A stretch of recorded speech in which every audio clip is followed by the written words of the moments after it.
लेकिन इसी स्वागत में लखिंदर जी ने अब यहाँ से अनाउंस किया जा रहा था कि तलवार से स्वागत करेंगे। पहली बार मैंने सुना कि किसी व्यक्ति को तलवार से स्वागत किया जाता है।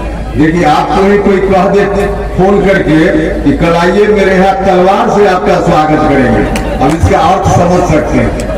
अब भाव में लोग बोल जाते हैं, हम उनके भाव पर नहीं कोई प्रश्न चिन्ह खड़ा करना चाह रहे हैं, लेकिन शब्द का अर्थ एक ही निकल रहा है, तलवार से स्वागत करेंगे। अरे भैया जमाना अब तलवार का नहीं है, अब तो कलम का जमाना है, बुद्धि का जमाना है। क्षमा चाहता हूं, आपको काफी देर इंतजार करना पड़ा।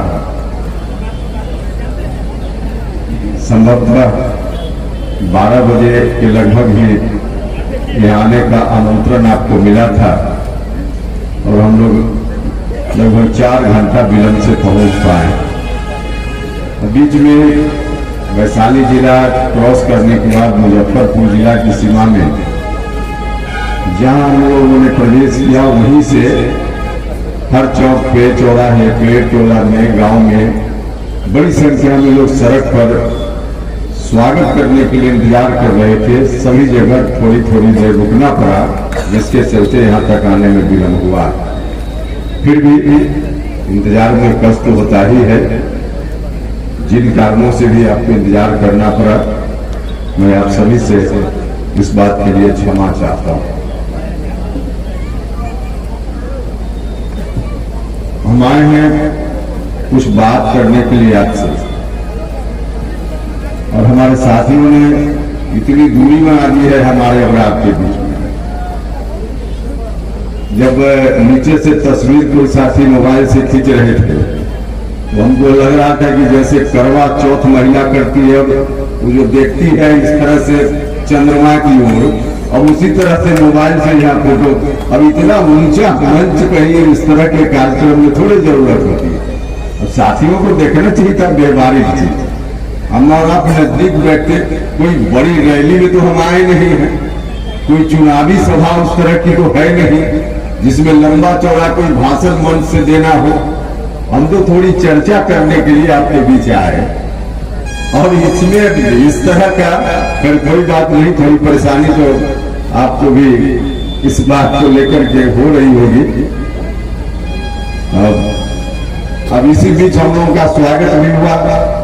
जिन लोगों ने रास्ते में भी स्वागत किया, यहाँ भी स्वागत किया, मैं इन सभी का अपनी ओर से, अपनी पूरी पार्टी की ओर से हृदय से बहुत बहुत बहुत धन्यवाद करता हूँ।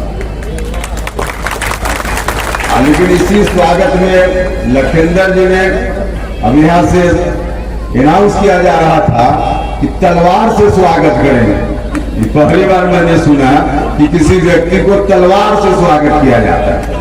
देखिए आपको ही कोई कह दे फोन करके कि कल आइए मेरे यहाँ तलवार से आपका स्वागत करेंगे, अब इसका अर्थ समझ सकते हैं। अब भाव में लोग बोल जाते हैं, हम उनके भाव पर नहीं कोई प्रश्न चिन्ह खड़ा करना चाह रहे हैं, लेकिन शब्द का अर्थ एक ही निकल रहा है, तलवार से स्वागत करेंगे। अरे भैया जमाना अब तलवार का नहीं है, अब तो कलम का जमाना है, बुद्धि का जमाना है। अब तलवार के जोर से आप युद्ध नहीं जीत सकते हैं। कभी समय था जब तलवार के बल पर आदमी युद्ध जीतता था। आज का युद्ध तो ज्ञान की बदौलत है, शिक्षा की बदौलत है। इसके आधार पे तय होता है कि कौन समाज में अगुआ बनेगा, किसका वर्चस्व चलेगा।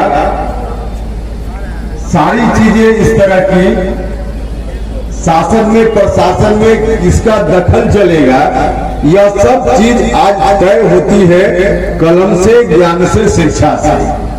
अब तलवार का कहाँ कोई मामला है, तो इसलिए कृपा करके उपेंद्र कुशवाहा तो आपके घर का आदमी है, तलवार से आपने स्वागत किया, बाहर जाकर हम बोलेंगे नहीं कि वहां के लोगों ने तलवार से स्वागत किया है, लेकिन आगे अब किसी का स्वागत तलवार से मत कीजिएगा, आपसे आग्रह है। आज हम आए हैं आपके बीच में, हमारी यात्रा है। पिछले दिन में ही हमने तय किया, हमारे साथियों ने तय किया पटना में बैठकर यात्रा निकालेंगे पार्टी की ओर से। वही यात्रा है बिहार यात्रा। तो बिहार यात्रा के क्रम में कई जिला पहले के चरण में हमने वहाँ कार्यक्रम संपन्न कर लिया है और आपके जिला में मुजफ्फरपुर आए हैं। बिहार यात्रा के इस चरण में यहाँ से शुरुआत आज कार्यक्रम की हो रही है। इसके बाद फिर आज तो मुजफ्फरपुर में ही शहर में रात्रि विश्राम है। उसके बाद कल मधुबनी, दरभंगा इत्यादि जगह पे जाना है और बारी बारी से बिहार के सभी जिलों में जाना है। तो हम आपके बीच भी इसी क्रम में आए हैं। और हम तो दिल्ली में थे, आज ही सुबह आए, लेकिन पिछले 2-3 दिनों से बिहार में जो एक घटना घटी है सिवान, छपरा, गोपालगंज के इलाके में बड़ी संख्या में लोगों की मौत हो गई है जहरीली शराब के कारण। यह घटना अंदर से दुख पहुंचाती है। अखबार की खबर आज सुबह तक है कि 50 या 55 लोगों का डेथ हुआ है, लेकिन बीमार भी कुछ लोग हैं। डेथ जिनका हुआ है उनकी संख्या में और भी थोड़ा इजाफा हो गया है, जो आज वहां के साथियों ने खबर दी है। कुछ लोगों की आंख की रोशनी चली गई है। अब इतनी बड़ी संख्या में लोगों का हताहत हो जाना यह बहुत ही दुख पहुंचाने वाली घटना है। तो हम इस कार्यक्रम के माध्यम से अपनी ओर से, अपनी पार्टी की ओर से उन तमाम परिवारों के प्रति संवेदना व्यक्त करते हैं जिन लोगों ने अपने किसी सदस्य को इस घटना में खो दिया। बहुत ही दुखद है, भगवान न करे ऐसी घटना कहीं हो। लेकिन हम अर्ज करना चाहते हैं, शराब नहीं पीना चाहिए, यह सब लोगों को मालूम है। कई काम हम ऐसा करते हैं, हम आप कोई भी जानते हैं कि इस काम से हमारा नुकसान ही होना है, फिर भी हम इस काम को करते हैं। उसी तरह के काम में शराब पीना भी। शराब पीने वाला आदमी भी जानता है कि इससे नुकसान ही नुकसान है, सबको मालूम है, उसके बावजूद हम आप करते हैं।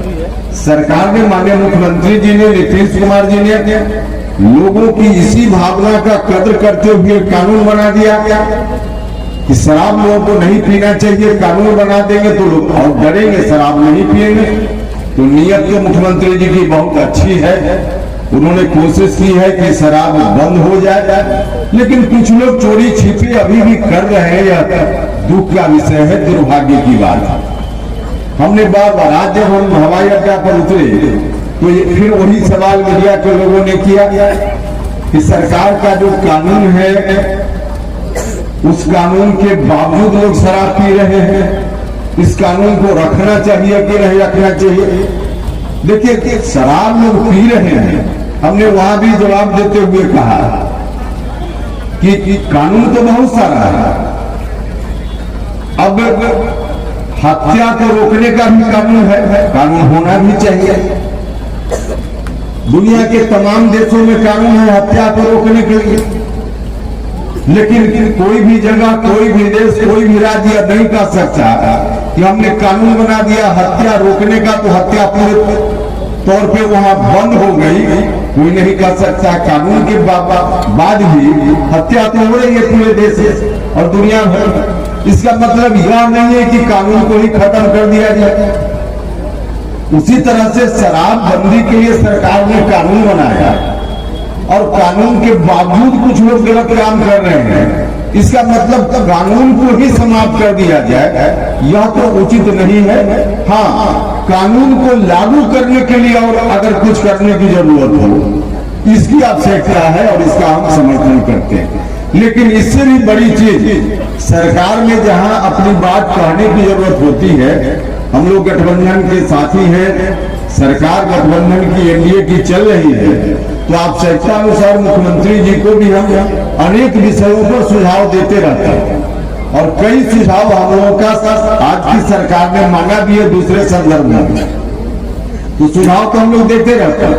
लेकिन हमने बार बार कहा है, अभी इस मन से नहीं कहना चाहता, शराब गलत है, सब लोग जानते हैं, शराब बंद होना चाहिए, यह भी लोग कहते हैं। लेकिन सिर्फ और सिर्फ सरकार के चाहने से, कानून बना देने से शराबबंदी पूरे तौर पे नहीं संभव है। शराबबंदी पूरे तौर पे तभी संभव है जब समाज के लोग आगे आएंगे, लोगों में जागरूकता होगी, समाज के लोग इस कार्यक्रम को अपना कार्यक्रम बनाएंगे, तब जाकर पूरे तौर पे शराबबंदी लागू हो पाएगी, वरना सरकार के बूते यह काम संभव नहीं है। तो समाज के लोगों से मेरा आग्रह है कि आप सब लोगों को, शराब पीने से कुछ लोग मर गए, अभी के अभी मर गए, शराब उन्होंने पी और कुछ घंटा के बाद या एक आध दिन के बाद उनकी मौत हो गई, इतनी बड़ी संख्या में मौत हो गई, तो लोगों का ध्यान वहां चला गया।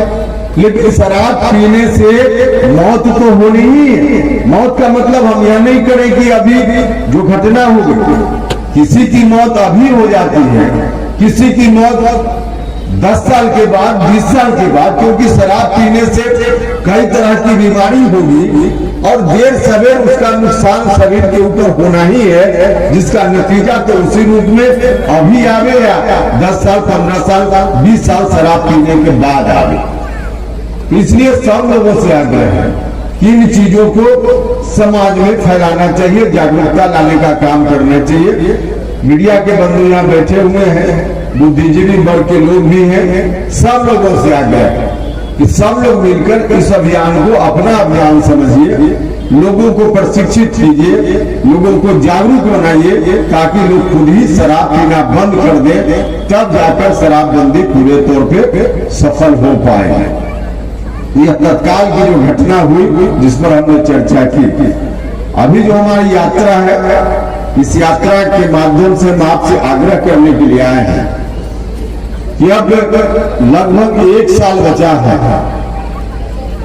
अगले साल इसी महीने में जो शेड्यूल है, उस शेड्यूल के हिसाब से बिहार विधानसभा का चुनाव होना है। अब लगभग 1 साल ही बचा है।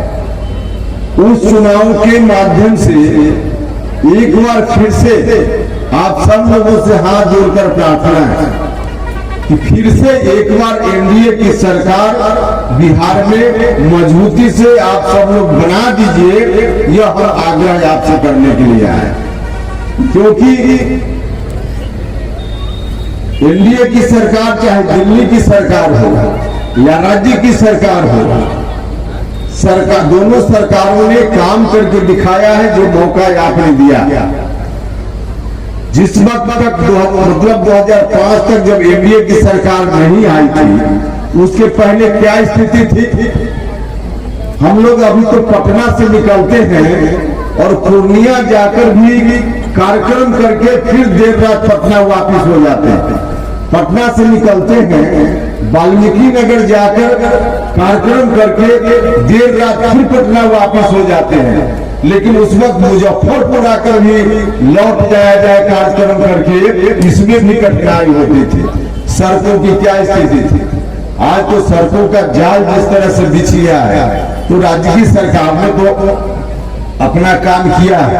पहले गांव में बिजली दर्शन के लिए कभी कभी 8 दिन में, 10 दिन में, 15 दिन में, लेकिन अब तो घर घर में बिजली, सुदूर गांव में बिजली, और बिजली सिर्फ लाइन तार ही नहीं बल्कि 18 घंटा, 22 घंटा, 24 घंटा बिजली।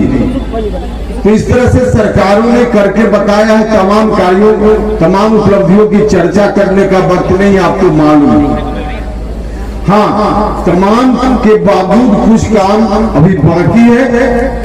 अगर यही सरकार कंटिन्यू करेगी तो वह काम बखूबी आगे होगा, वरना फिर कठिनाई 2005 के पहले जो थी बिहार में, उस तरह की कठिनाई से जूझना पड़ेगा। शिक्षा के क्षेत्र में को भी देखने का मौका मिला और उसी वक्त हमने महसूस किया कि सरकारी विद्यालय में जब कहीं भी अच्छी शिक्षा हो सकती है, तो बिहार के सरकारी विद्यालय में अच्छी शिक्षा क्यों नहीं हो सकती? हमने महसूस किया। और संयोग से जिस विभाग के हम मंत्री थे, उस विभाग में केंद्रीय विद्यालय और नवोदय विद्यालय हुआ करता था। केंद्रीय विद्यालय नवोदय विद्यालय को हमने देखा और आज भी वही स्थिति। देश में जितना प्राइवेट स्कूल है, बड़ी बड़ी संस्था जो स्कूल चलाती है, उसका नाम ले लीजिए, डीपीएस हो, डीएवी हो, कोई भी, उन तमाम प्राइवेट संस्था जिसके बारे में कहा जाता है कि प्राइवेट में बहुत अच्छी पढ़ाई होती है, उन तमाम संस्थाओं से हर साल जो मैट्रिक या इंटर का रिजल्ट निकलता है, तो केंद्रीय विद्यालय और नवोदय विद्यालय का रिजल्ट प्राइवेट विद्यालय से ज्यादा अच्छा होता है, हर तरह से अच्छा होता है। तो हमने महसूस किया उसी समय कि केंद्रीय विद्यालय नवोदय विद्यालय सरकारी है, पूरे तौर पर सरकारी है। उन सरकारी विद्यालयों में अच्छी पढ़ाई हो सकती है, तो बिहार के गांव के, साहेबगंज के, मुजफ्फरपुर के, वैशाली के गांव के जो सरकारी विद्यालय हैं, उनमें अच्छी पढ़ाई क्यों नहीं हो सकती है? निश्चित रूप से अच्छी पढ़ाई हो सकती है।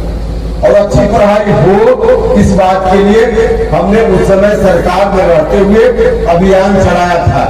शिक्षा सुधार ग्रामीण अभियान हमने उस वक्त चलाया था। और उस वक्त जो अभियान हम चला रहे थे, आप सब लोगों में से बहुत सारे लोगों ने उस अभियान में साथ दिया था। जिन लोगों ने साथ दिया होगा या दूसरे लोग भी हैं, उनको याद होगा, या मीडिया के बंधु हैं, उस वक्त राज्य की सरकार से शिक्षा में क्या क्या सुधार की जरूरत है, एक पर्ची छाप कर हम लोग बांटते थे। पुराना पर्ची किसी आदमी के फाइल में होगा, निकालिएगा, नहीं तो गूगल पर भी सर्च कीजिएगा, पार्टी का नाम लिख करके, शिक्षा सुधार लिख करके, तो शायद उस पर भी मिल सकता है। उस वक्त जो 25 सूत्री डिमांड शिक्षा सुधार के लिए राज्य की सरकार के सामने हमने रखने का काम किया था, आज हमको खुशी है। हम मुख्यमंत्री जी का धन्यवाद करना चाहता। उस समय जो आंदोलन हम कर रहे थे, जो सुधार हम चाह रहे थे, उस मांग में से कई मांग राज्य की सरकार ने हूबहू मान लेने का काम किया है। हम जिस तरह से कह रहे थे उस समय कि शिक्षकों की बहाली कैसे हो, शिक्षकों की स्क्रीनिंग कैसे हो, स्कूल में बच्चों की उपस्थिति कैसे सुनिश्चित की जाए, इत्यादि जो डिमांड हमारा था, उन डिमांडों के माध्यम से जो हम सुधार चाहते थे, राज्य की सरकार ने उसी तरह की मांग पूरी कर दी है। और हम लोग उस समय कहते थे, एक आध उदाहरण से आप याद कर सकते हैं, हमने कहा था उस समय कि शिक्षकों की बहाली सरकारी विद्यालयों में उस वक्त जो हो रही थी, उस तरह से बहाली नहीं होनी चाहिए। हमने सुझाव दिया था, मांग की थी कि बीपीएससी या उसी तरह की कोई संस्था बनाकर सरकारी विद्यालयों में शिक्षकों की बहाली की जानी चाहिए या राज्य की सरकार को करना चाहिए। आपने देखा कि ठीक वही काम राज्य की सरकार ने किया है। अब बिहार पब्लिक सर्विस कमीशन से सीधे शिक्षकों की बहाली सरकार करने लगी है। इस तरह की और भी कई मांग जिसको राज्य की सरकार ने पूरा कर दिया है, इसलिए शिक्षा में सुधार का काम धीरे धीरे अब आगे बढ़ रहा है। लेकिन और भी कुछ बाकी है, सब अभी नहीं फिरा हुआ, और भी बाकी है। आपकी ताकत अगर हमको मिलेगी तो एनडीए गठबंधन में ऐसे सवालों को लेकर पूरी मजबूती से हम डटे हुए हैं, डटे हुए रहेंगे। और शिक्षा में पूरे तौर पे जब तक सुधार नहीं होगा तब तक हम डटे रहेंगे। हम आपको विश्वास दिलाने के लिए आए और हमने हमेशा जो कहा है हमने किया है। हम उस वक्त एक चीज आप ध्यान दे सकते हैं कि हम चाहे सत्ता में कभी रहे हो, सदन में रहे हो या सड़क पर रहे हो, सत्ता में रहे हो या संघर्ष में रहे हो, सदन से बाहर, सत्ता से बाहर रहे हो, जो मुद्दा हम सड़क पर उठाते रहे हैं, विपक्ष में रहकर उठाते रहे हैं, हम सदन में या सत्ता में जाने के बाद भी उन मुद्दों को कभी भुलाने का काम हमने नहीं किया है।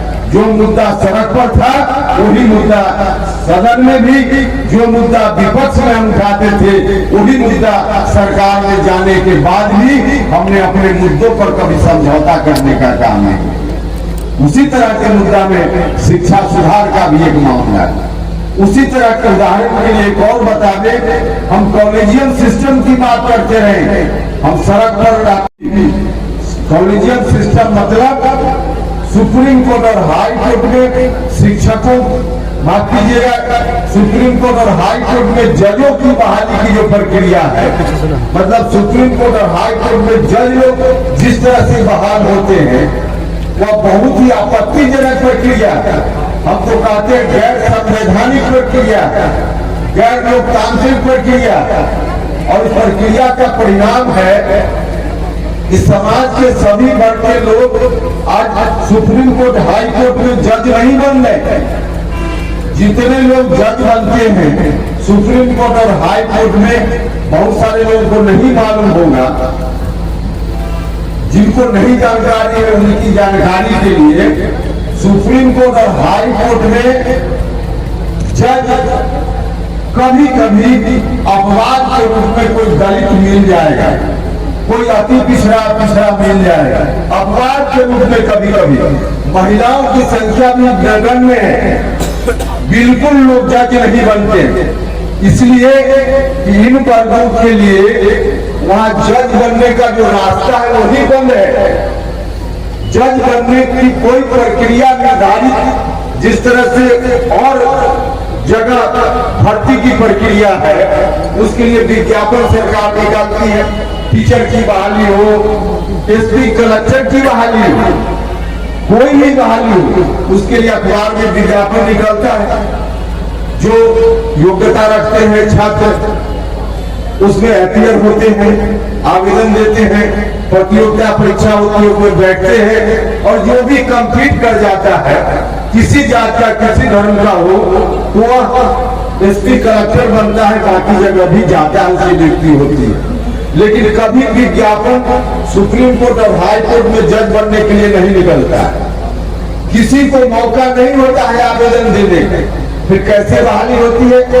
तो जो लोग जज हैं पहले से सुप्रीम कोर्ट हाई कोर्ट में, उन्हीं लोगों की एक कमेटी होती है, जब आवश्यकता होती है, वैकेंसी होती है, वही लोग बैठते हैं 5-7 लोग और अपनी अपनी जेब से पर्ची निकालते हैं, जिसका भी नाम लिख कर देते हैं वही जज बन जाता है। मतलब ऐसी स्थिति में कौन जज बनेगा? ऐसी स्थिति में जज साहब का, जो उस कमेटी में बैठे हुए जज साहब हैं, उन जज साहब का बेटा बनेगा, बेटी बनेगी, उनके सगे संबंधी बनेगी।